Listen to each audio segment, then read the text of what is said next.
So in this video, I upgrade my 4GB RAM in this MacBook Pro from early 2011 to 16GB RAM from Corsair.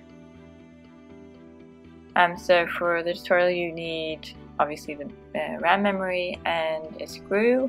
I just found this in my dad's shed.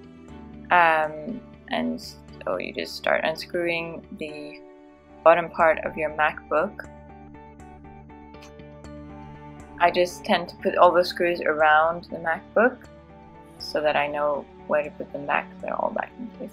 So this is the RAM memory, and you just kind of click it out of place and pull it out like that. It's pretty easy.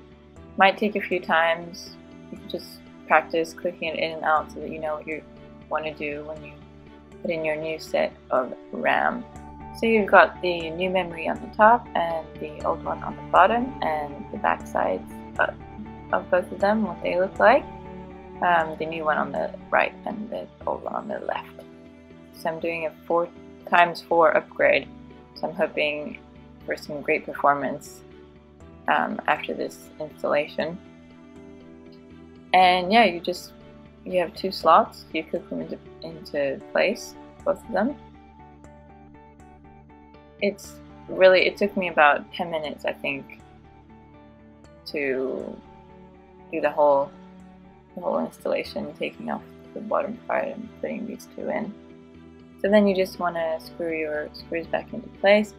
On the first time round, I just tend to screw them lightly so that the pressure is equal on all sides of your MacBook, and then go around and do it again a little bit harder. You don't want to do it too hard in any case, because you might want to open your MacBook up again in the future, but enough so that they don't fall out. Then you want to turn your computer on. You can see in the top right corner there's some the screen's weird, but that disappeared luckily. And then log on. It's going to take a little longer time than usual. And then just make sure that your computer has recognized the new upgrade of RAM, which as you can see here it has. So I'm really excited about this. Thanks for watching.